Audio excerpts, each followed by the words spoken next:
네, 지난 28일이었죠. 윤석열 대통령의 국정 브리핑 이후에 정부의 연금 개혁이 속도를 내기 시작했습니다. 이 세대 간 보험료 차등 인상을 강조한 정부 안에 하지만 반발의 목소리도 적지 않은 상황입니다. 네, 정부의 연금 개혁안을 둘러싼 논란과 함께 각종 경제 소식 오늘 짚어보도록 하겠습니다. 손석우 건국대 겸임 교수와 함께 알아보도록 하겠습니다. 교수님 어서 오세요. 네, 안녕하세요. 안녕하세요. 안녕하십니까? 여야 합의가 지금 중단된 상황에서 정부가 다시 연금 개혁을 추진하고 나섰는데요. 네. 이번에는 어떤 방향으로 추진되고 있는 거예요? 네, 윤석열 대통령이 이제 국정 브리핑을 통해서 밝힌 연금 개혁의 3대 원칙이라는 게 있습니다. 일단 지속 가능성, 또 세대 간 공정성, 그리고 노후소득 보장 이렇게 3대 원칙을 제시를 했는데요. 핵심적인 방안으로 거론된 게 크게 두 가지가 있다고 보시면 되겠습니다. 먼저 이 세대 간 형평성을 강조하는 방안인데, 그러니까 세대에 따라서 적용하는 보험료율의 인상 속도를 달리하자. 라는 겁니다. 그러니까 보험료 내는 걸 인상 속도를 다르게 한다는 거예요, 세대 간. 네. 이 이야기는 현행 내고 있는 보험료율을 언젠가는 더 높여야 되는데 이 높이자고 합의된 그 목표 보험료율을 도달하는 속도를 젊은 세대와 상대적으로 더 나이가 든 세대의 속도를 달리하자라는 거죠. 그래서 현재 나이 드신 분들이 더 많이 내도록 하는 거네요? 그렇죠. 대신 그분들은 연금 수급 기일은 더 빠르죠. 그러니까 젊은 세대가 그런 부분에 있어서 불만을 가지고 있으니까 목표 보험료를 올리는 데 있어서도 속도를 좀 달리해서 젊은 층, 청년층 세대들의 불만을 좀 잠재워 보자, 이런 방안이라고 볼 수 있겠습니다. 현재 합의가 된, 그러니까 이건 뭐 다시 논의가 될 수 있지만 21대 국회 때 보험료를 얼마나 올릴 것인가에 대해서 합의된 안은 현행 9%에서 13%고요. 현행 9%는 세대 간 구분 없이 모두 다 똑같이 적용되는 건데 이제 13% 저희가 만약에 올리자고 합의를 할 경우에는 매년 도달하는 속도를 달리하는 거죠. 그러니까 청년층은 매년 0.5%포인트씩 올리고 반대로 고령층은 1%포인트씩 높여서 최종 13%에 도달하는 시기를 좀 달리하자. 그래서 상대적으로 이 높은 보험료율을 더 오랜 기간 납부해야 되는 청년층 등의 불만을 그런 식으로 좀 잠재워보자라는 안이 되겠습니다.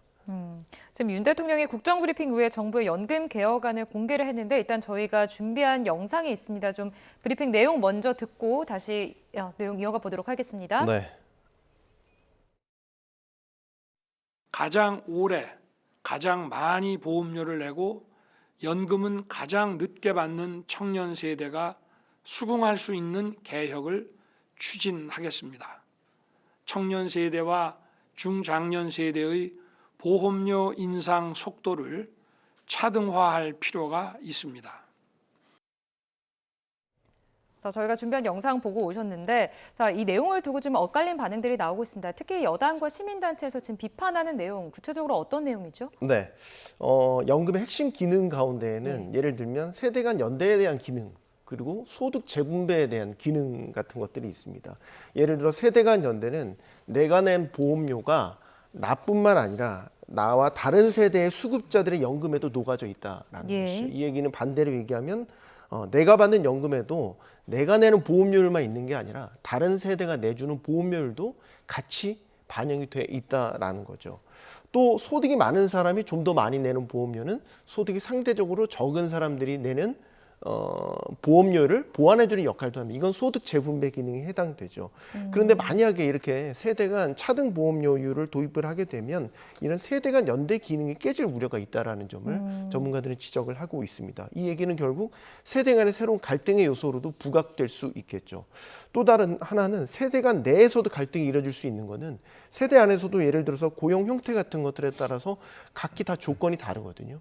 현재도 우리는 특수고용직이라든지 프리랜서직들이 연금보험에 국민연금에 가입되어 있지 않는 비율이 상당히 높은 편입니다. 그러니까 이런 것들을 연령대로 만약에 묶어서 보험료율을 차등화한다면은 세대 간 갈등뿐만 아니라 세대 안에서도 갈등의 여지가 있다라는 거고, 야당에서 비판하는 건 이겁니다. 지금 연금개혁의 핵심 방향이라는 게 세대 간 차등이 아니다. 결국 소득 대체율이 너무나 낮기 때문에 이 부분을 먼저 두텁게 하는데 주안점을 둬야 되는데 지금 정부나 대통령에서 제시하는 안은 이런 부분, 핵심적인 부분들을 좀 비껴간 것이다. 이런 비판들을 하고 있는 것이죠. 여야가 소득 대체율 43%, 44%, 45% 어디를 할 것인가를 놓고서 협의를 벌이다가 이 연금 개혁이 중단된 거 아니에요? 맞습니다. 그러면 연금 개혁이 중단하는 내용과 다르게 지금 세대별로 보험료를 따로 내는 것이 정부의 안이에요. 네. 여야 합의를 거쳐야 되는 거 아니에요? 네, 이제 22대 때 다시 한번 뭐 특위가 됐던지 아니면 별도의 상설 기구를 통해서 이 부분들을 협의를 해야 되겠죠. 근데 현재 대통령실과 윤석열 대통령이 제시한 건 전체적인 연금 방향인 겁니다.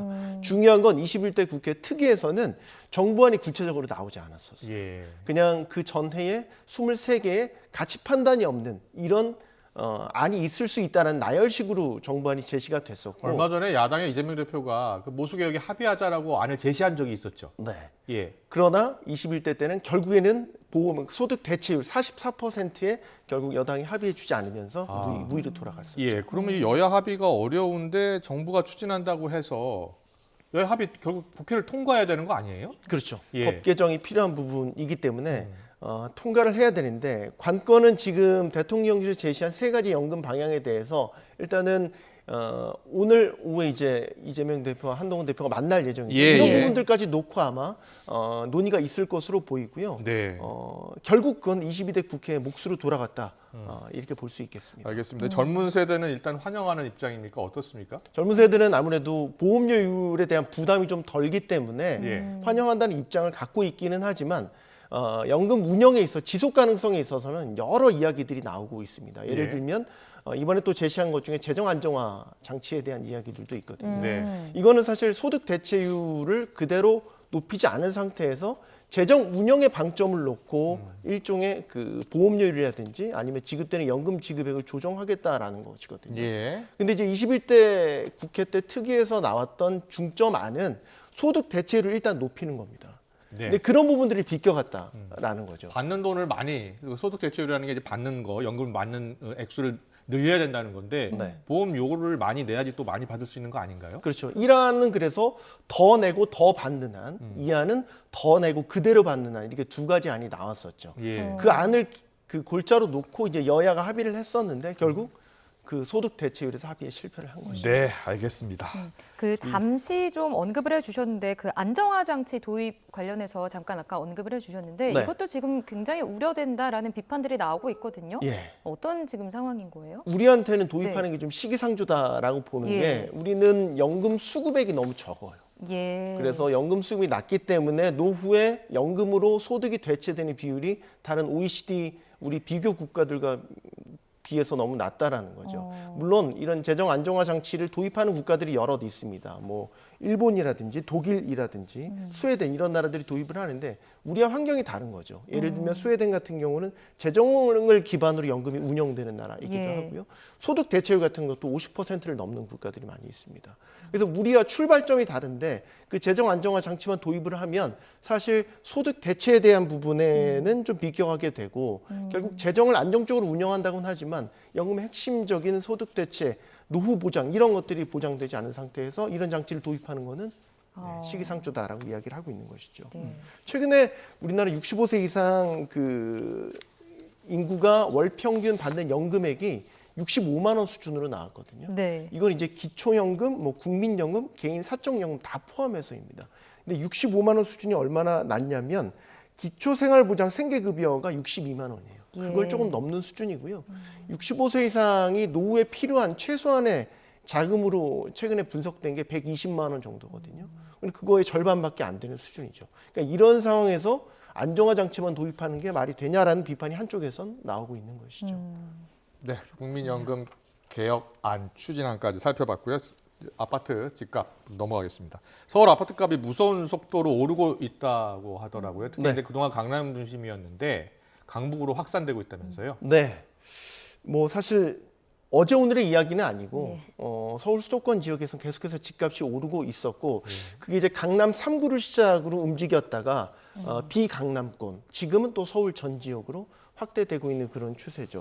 그래서 그 얼마나 올랐나를 먼저 봤더니 집값이 가장 많이 올라서 최고가를 찍었던 시기가 2020년, 2021년 그때입니다. 네. 그때 2021년과 그 직전 최고가와 비교를 해봤더니 지금 서울 지역의 집값은 평균 90% 이상은 다 회복을 했다라는 분석이 나왔고요.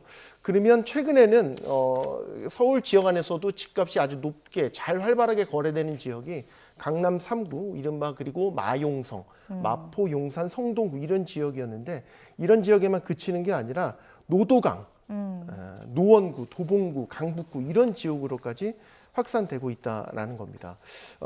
그리고 이 서울 지역에 국한되는 게 아니라 뭐 경기도 지역에 수요가 많은 지역들 이런 지역으로까지 다 점차 이 집값 오름세는 확산되고 있는 그런 추세다 이렇게 볼 수 있겠습니다. 노동광 지역 방금 말씀을 해주셨는데 이 지역에서 지금 신고가 거래가 속출하고 있는 모습이잖아요. 네. 그러니까 뭐 어떤 이유라고 분석을 하시는 거예요? 상대적으로 자금 여력은 떨어지는 분들이 네. 2021년대랑 거의 비슷한 패턴을 보이고 예. 있거든요. 상대적으로 자금 여력은 떨어지니까 그런 분들은 뭐 예를 들면 강남 3구나 마포 이런 지역에는 집을 사기가 힘든데 지금 집을 사지 못하면 영원히 못 살 것 같다라는 일종의 포모 현상도 있는 것이고요. 그래서 상대적으로 집값이 좀 낮은 이런 노원구, 뭐 도봉구, 강북구에까지 집을 사려고 하는 이런 시도들이 계속해서 이런 지역의 최고가를 만드는 그런 원인이라고 볼 수 있겠습니다. 네. 그 집값은 계속 오르고 또 가계대출 규모도 계속 늘고 있고 그래서 정부가 대출을 줄이기 시작했잖아요. 네. 스트레스 DSR이라고 표현하던데 이게 대출 규제 장치인데 좀 쉽게 설명해 주실래요? 네. DSR을 먼저 설명드리면 총부채 원리금 상환 비율. 그래서 내가 받은 대출을 이제 만기 때까지 나눠서 갚아야 되는데 그 1년 단위로 보면 갚아야 되는 비율을 제한을 한 거죠. 그래서 예. 내가 소득이 1억인데 예를 들어서 은행권의 DSR이 40%다라고 하면 4천만 원까지만 대출을 받을 수 있는 겁니다. 뭐 이런 식으로 이제 그 비율을 제한을 해서 대출 한도를 줄이자라는 건데 네. 스트레스 DSR은 여기서 그치는 게 아니라 스트레스를 조금 더 주자라는 대출을 거죠. 더 조금 해주는 거예요? 그렇죠. 그러니까 예. 금리, 가상금리를 높이는 방식인 거죠. 그래서 금리가 이제 변동이 되지 않습니까? 그래서 내가 대출을 받는 기간 동안 변동이 될 것을 예상을 해서 최고점과 최저점의 중간 정도의 값을 대출 금리에다가 더하자. 그런 가상금리가 더해지게 되면 대출 한도는 더 줄어들게 되죠. 그래서 올해 초부터 도입된 게 스트레스 DSR 1단계였고요. 예. 원래 정부 계획대로라면 이제 7월부터는 가상금리를 더 높인 이제 2단계 도입이 예정이 돼 있었는데 그게 전격적으로 시행이 연기가 되면서 이제 9월 1일 오늘자가 되겠네요. 예. 오늘부로 2단계가 도입이 됐는데 그냥 2단계 도입을 한 게 아니라 가상금리를 더 높여야겠다. 그럼 어떤 지역에? 서울과 수도권 지역에 지금 집값 상승세가 심상치가 않으니까 이 지역은 가상금리를 더 높여야겠다. 그래서 새롭게 더 강화된 스트레스 DSR 2단계가 이제 오늘부터 시행이 되는 겁니다. 자, 그런데 이 DSR 규제까지 더해지면 어쨌든 뭐 실수요자들은 피해를 볼 수도 있는 상황인데 집값을 잡는 데 이게 좀 효과가 있을 거라고 보세요? 일단은 네. 현금 부자가 아니면 예. 대부분 다 대출을 어느 정도 끼고 그렇죠. 집을 사시기 때문에 예. 이 대출을 조인다면 집을 사려는 수요는 어느 정도는 주춤해질 수 있겠죠. 근데 아까 말씀하신 대로 선의의 어떤 실수요자들에 대한 피해는 불가피하겠죠. 그럼에도 불구하고 정부가 대출을 전방위적으로 규제를 하는 것은 집값 오름세가 지금 이대로 놔뒀다가는 나중에 제어할 수 없을 정도로 소위 말해서 2020년, 2021년 수준까지 치솟을 수 있다라는 우려를 여기서 하고 있기 때문으로 봐야 될 것 같습니다. 네, 그렇군요. 그런데 과거 네. 문재인 정부 때도 대출을 죄했지만 계속 아파트 가격은 올랐잖아요. 네. 예, 전문가들은 어떻게 보고 있어요? 집값이 좀 안정을 찾을까요? 아니면 계속 오를까요? 사실 그거는 이제 8월과 9월 수치를 일단 봐야 될 것 같아요. 네. 그러니까 문재인 정부 때와 비교를 하는 거는 대출도 옥죄지만 세금 규제도 굉장히 강화를 해서 그랬죠. 주택 투기 심리, 매수 심리를 좀 옥죄는 데 초점을 맞췄는데 그때 간과했던 것들이 공급에 대한 부족 부분이었죠. 예. 그러니까 재건축, 재개발 규제도 강화를 하면서 필요한 만큼의 주택 공급이 되지 않았다. 이런 가운데 세금 규제와 대출 규제를 하니까 집값이 천정부지로 치솟았던 그때 과거의 전철을 지금 정부는 재건축 봤죠. 규제를 많이 풀어준다는 거 아니에요? 네, 지금 많이 풀었죠. 예. 그리고 뭐 예를 들면 서울 도심권 내에 각종 용적률 상향이라든지 이런 것들을 통해서 도심 내 공급을 활성화하겠다라는 의지도 갖고 있죠. 네. 근데 이게 단기적으로 보면 지금의 집값 오름세를 잡기에는 시간적으로 부족하다. 그러니까 촉박하다라는 점입니다. 최근에 88 대책을 통해서 정부가 공급 대책을 내놨지만 사실 실제 수요자들이 그 집을 갖기 위해서는 최소 3년, 길게는 뭐 5년에서 7년 뒤까지 이 시각을 봐야 되거든요. 근데 지금 당장 집값이 계속해서 2021년 고가 수준을 최고가 수준으로 오르고 있단 말이죠. 예. 그렇기 때문에 지금은 대출을 통해서 일단은 매매 수요, 이 투기 수요를 잠재우자라는 데 초점을 맞추고 있다 이렇게 볼 수 있죠. 작년 초만 하더라도 집값이 이렇게 크게 오를 것으로 전문가들이 예상하지 못했었고요. 그리고 그래서 정부의- 작년 말 올해 초도 또 이렇게 집값이 90% 이상으로 지금 과거 시고가 대비 오를 거라고 또 예상했던 분들도 거의 없었어요. 너무 빠르게 지금 집값이 오르고 있는 것 같거든요. 네. 사실 정책 실기라고 보는 측면이 있는 게 집값이 이렇게 빠르게 오를 것을 가정을 했다면 작년에 예를 들면 특례 대출 같은 부분들을 왜 이렇게 일반인들에게 다 풀어줬을까? 예. 이런 부분들이 이제 정책 실기로 꼽히는 거고요. 아, 정책 실패로 인한 집값 상승으로 보시는 겁니까? 상당 부분 가미가 돼 있다라고 보고 있습니다. 그렇군요. 그다음에 공급에 대한 활성화 부분도 정부가 초반에는 좀 미진하게 대응했다라는 측면이 있죠. 예. 문재인 정부 때 나왔던 3기 신도시에 대한 부분 실입주한 게 거의 없습니다. 아직까지도 예. 토지 보상 문제라든지 인허가 문제라든지 이런 것들이 해결이 되지 않아서 아직도 실제 분양이 이루어지는 것이 거의 집값이 그러면 더 오르겠네요. 구조적으로 보면 예. 수요와 공급의 원리로 보면 예. 당분간 더 오름세가 이어질 수 있다라고 봐야겠죠. 알겠습니다. 네, 알겠습니다. 자, 다음 소식도 이어가 보도록 하겠습니다. 주식시장 좀 짚어볼게요. 인공지능의 선두주자죠. 엔비디아 2분기 실적을 발표했는데 네. 호실적을 발표를 했습니다. 네, 호실적 발표했습니다. 네. 분기 매출이 처음으로 300억 달러를 넘어섰고요. 또 네. 미국 기업들의 실적에서 중요하게 보는 게 주당 순이익 EPS라는 건데 이것도 역시 이전 수준을 세 자릿수 넘는 상당히 호실적을 내놨습니다. 그래서 2분기 실적은 전체적으로 보면 시장 조사 업체가 최근에 제시했던 시장 전망치를 다 웃도는 실적이거든요. 매출 같은 경우는 전년 동기 대비 122%, EPS는 152% 이렇게 늘어난 규모고요. 여기에다가 실적 전망치도 상당히 중요하게 여기는데 3분기 실적 전망치도 시장 예상치를 다 웃도는 실적 전망치를 발표를 했습니다. 이것뿐만 아니라 시장에서 우려했던 부분들도 이야기를 했거든요. 뭐 예를 들면 차기 AI 반도체 칩에 대한 생산에 대한 부분 이런 부분들도 문제없이 진행되고 있다는 점을 시장에 언급을 했습니다. 또 하나 중요한 건 주주환원 정책도 발표를 했거든요. 500억 달러 규모의 자사주 매입, 거기다 주당 0.01달러의 현금 배당까지도 발표를 했습니다. 그래서 실적 부분에 있어서는 어떻게 보면 종합 선물 세트 같은 실적 발표를 했다 이렇게 볼 수 있겠습니다. 예. 네. 그런데 그렇게 좋은 실적을 발표했는데 주가는 왜 떨어진 거예요? 이게 사실 다른 기업 같으면 환호와 박수를 보냈을 만한 실적이 분명히 맞거든요. 세 자릿수 성장률을 유지한다라는 거는 어떤 기업도 쉽지 않습니다. 그런데 워낙 투자자들의 눈높이가 높았던 것 같아요. 아까 말씀드린 대로 전년 동기 대비 매출이 122% 늘었다라고 말씀드렸잖아요. 네. 이 정도에도 부족하다라고 생각을 한 거죠. 사실 이전 분기의 실적 성장률을 보면 다 200% 이상 이런 실적 성장률을 달성했거든요. 그러면 시장에서는 이번에도 그 정도 실적이 나와야 나는 만족을 할 텐데 122%밖에 안 나왔어? 이 정도 이렇게 인식을 한 것이죠. 그러니까 A 플러스 학점이 계속 나오길 원했는데 그냥 A가 나온 정도의 학점인 겁니다. 거기에 시장 투자자들이 좀 실망을 했다라고 보여지고요. 또 하나는 일종의 세론 현상도 보여졌다 이렇게 평가를 할 수 있겠습니다. 세론이라는 게 예를 들면 호재가 나올 것에 대해서 기대를 하고 주식을 사는 것이고요. 네. 실제로 호재가 나오면 그 주식을 팔기 시작합니다. 그러니까 연초부터 엔비디아 주식이 굉장히 많이 올랐거든요. 상승률로만 보면 지난 6개월 동안 60% 올랐고요. 연초부터 따져보면 160% 상승을 했습니다. 그러니까 일찍 엔비디아 주식에 투자했던 분들은 어떻게 보면 지금 주식을 팔아도 충분한 차익을 남길 수 있는 구간이었기 때문에 이런 호재성 뉴스가 나왔다? 그러면 미련 없이 주식을 팔았다. 이렇게 볼 수 있는 것이죠. 그렇다면 그 엔비디아 영향이 어쨌든 국내 주식시장에도 영향을 계속 미치고 있지 않습니까? 네. 반도체주가 좀 일제 하락한 거에 대해서 좀 어떻게 분석을 해야 될까요? 엔비디아에 납품을 하고 있는 우리 네. 반도체 기업들 대표적으로 SK 하이닉스가 예. 있죠. 이제 고대역폭 메모리라고 해서 HBM을 이제 엔비디아에 납품을 하고 있는데 엔비디아 실적에 따라서 SK 하이닉스 실적도 연동될 수밖에 없는 구조인 겁니다. 네. 성장률이 어쨌든 높긴 높지만 한풀 꺾였잖아요.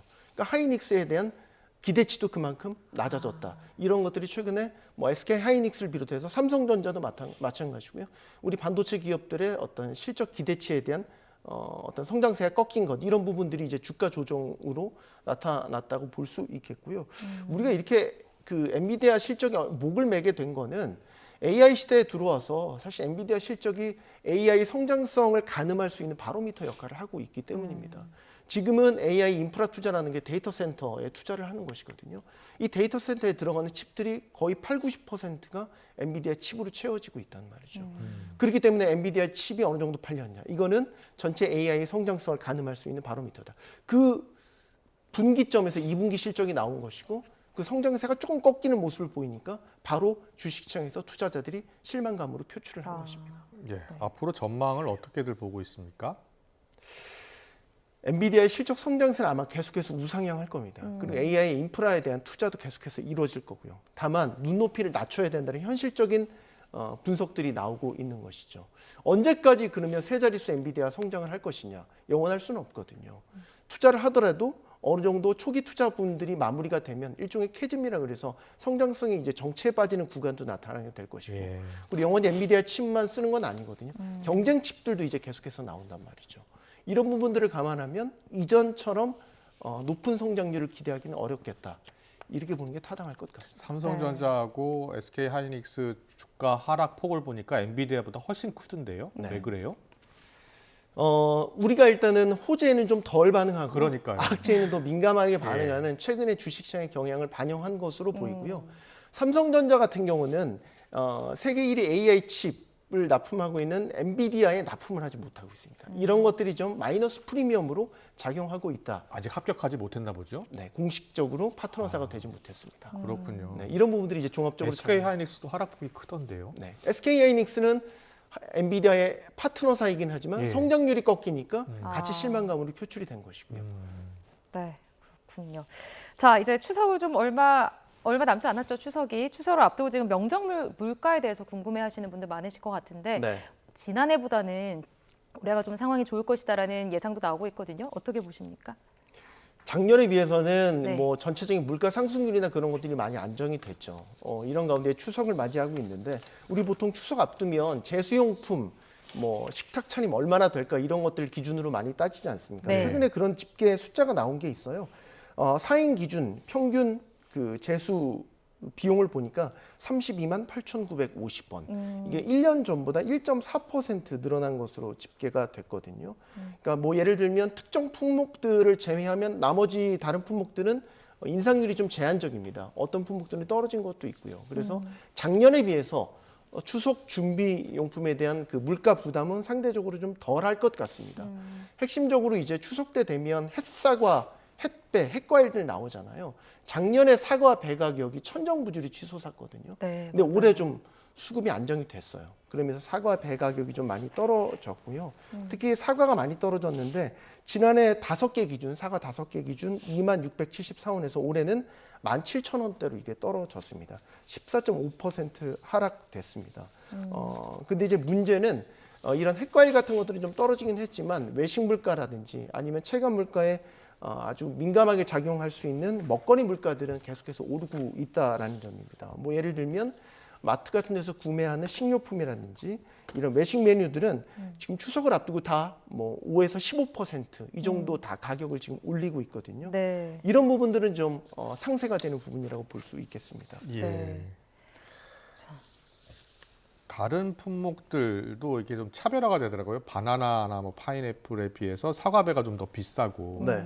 그래서 대체 과일을 사람들이 많이 또 먹게 되고 찾게 되는 것 같아요. 네, 그렇죠. 그런 이제 그 예전에 사과나 배나 딸기 같은 게 비쌌었을 때 그런 것들을 대체할 수 있는 네. 대체 수입 과일에 대해서 할당 관세를 이제 확대를 하는 조치를 취했죠.